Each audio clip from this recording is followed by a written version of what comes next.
Greetings from Don Gold's Art Studio for part 2 of Watercolor Washes. Today I'll be demonstrating the streak wash. And also we'll be painting together to do I have 2 examples of a streak wash and a lighthouse picture. As you can see, not all the details are in it yet, but it'll be a good example.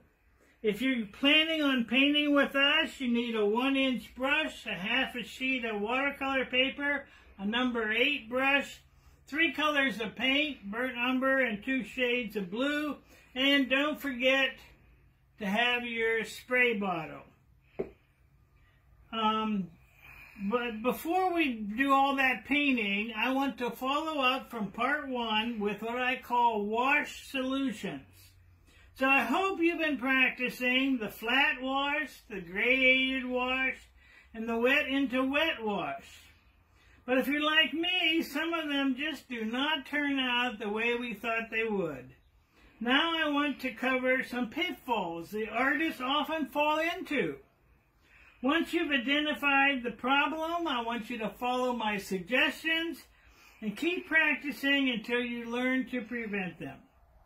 Number 1. Preventing unwanted streaks and lines. If you look at my painting too, I have some unwanted streaks and lines. Even seasoned watercolor painters make these mistakes. This is top left. Unwanted streaks and lines appear if you try to cover a large area with a brush that is too small. Work quickly with as large a brush as possible so the wash won't start to dry before you're finished. Number 2, top right. Preventing uneven dried paint. This is so important. Starting in the middle of the area you want to cover makes your job harder than it has to be. The goal is each area should dry at the same time. My suggestion is start at a corner and work outward so you won't have to overlap old strokes. Number 3, go to bottom left. Preventing problems with your second wash. Applying another wash before the previous one has dried may smear or repel the color from the first wash. Make sure your wash is completely dry before starting another one. I want to go with number 4 here, eliminating watermarks from back runs. Middle left, the puddles of excess paint left at the edges of a wash can run back into the area starting to dry and cause watermarks. So here's my suggestion.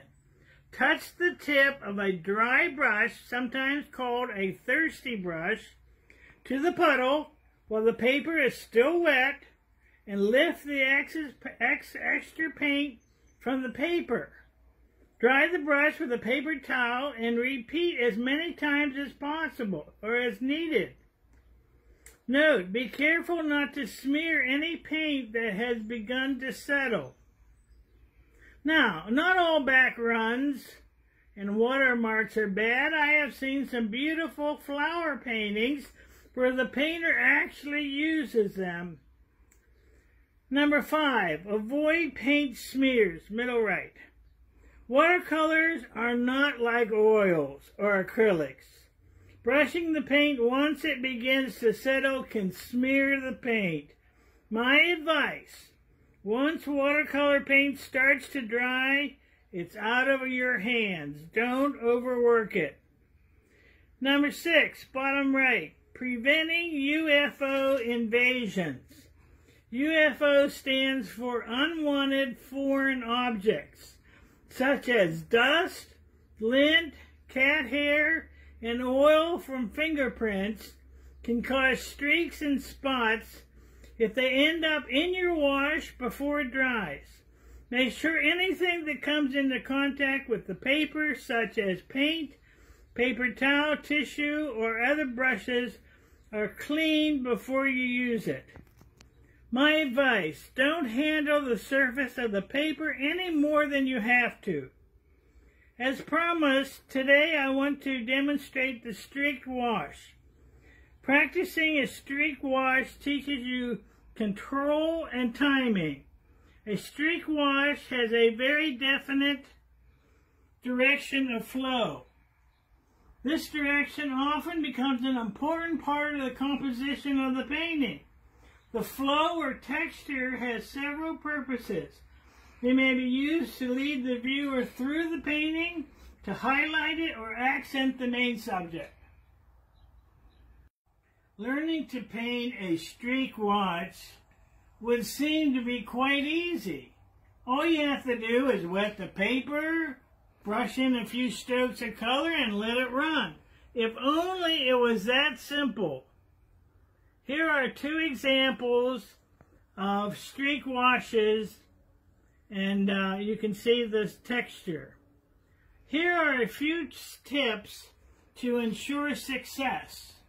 Before you start your painting, you must have a mental image of how you will use the wash. Like, is it going to be a sky? Is it going to be rocks? I use a small pencil sketch sometimes to help me with the image. And remember to keep the edges clean. Cover the wash area 3 or 4 times with clean water, and then you will be assured of complete saturation. Now, the experts say use clean water, but Don Gold says no way. What you need to do is tint your water.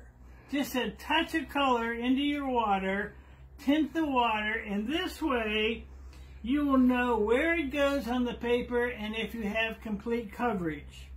And don't forget the weather is a factor. It's humid, it's hot, even if you have the AC cranked up, the paint and the water dries differently. Learning how to use the correct amount of moisture will assure successful painting.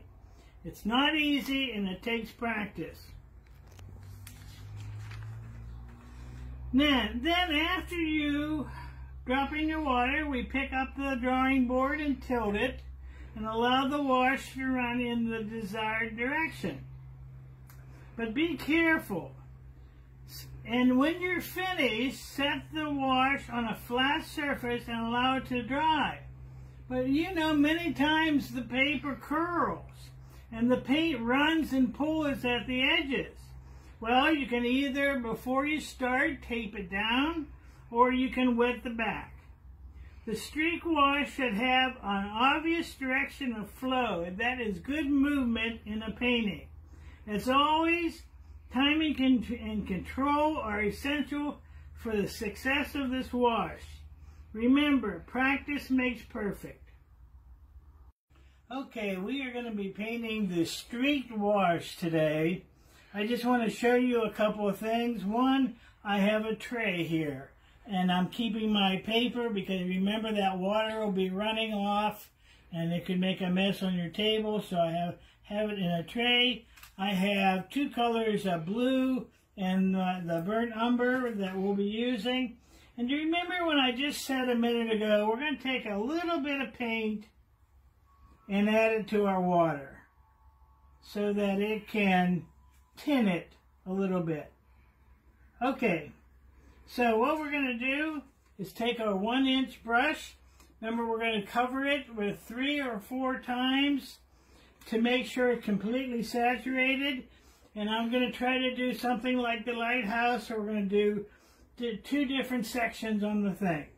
Okay, so we take a little bit of water and cover it. Now you can see the sheen on it. I know it's hard because of the lights, but cover this. Then I'm going to take a little bit of blue.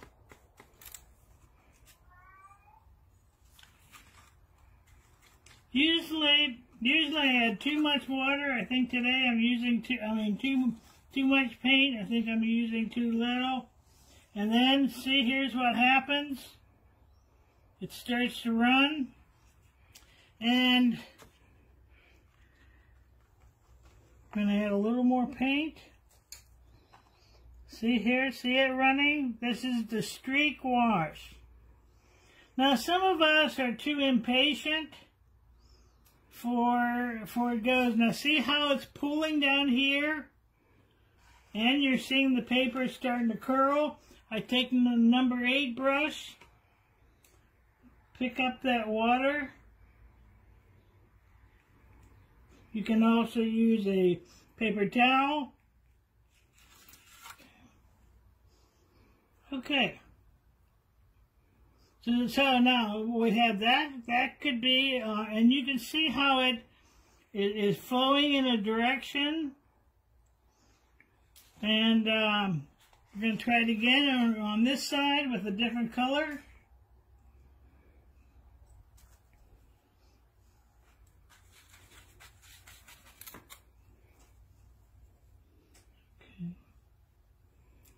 I'm trying to tint this water so that you can see it.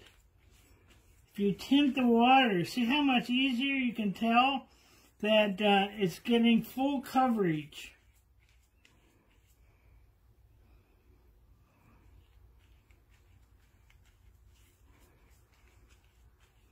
Okay, we'll try it again. We're putting in the color.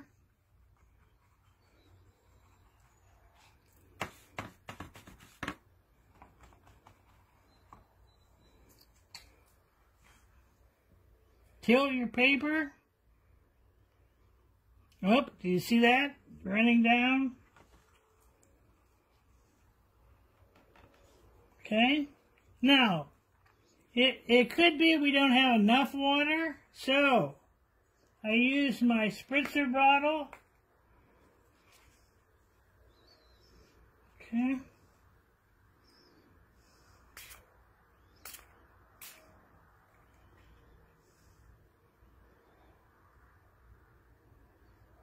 And that is basically all there is to a good streaked wash.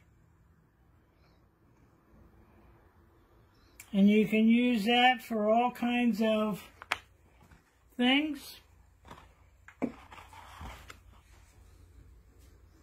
Okay, then if that was a little bit drier, we would add our lighthouse and our rocks and our details. So let me just end with saying I'll see you next time when I'll be sharing another art video to make you a better artist.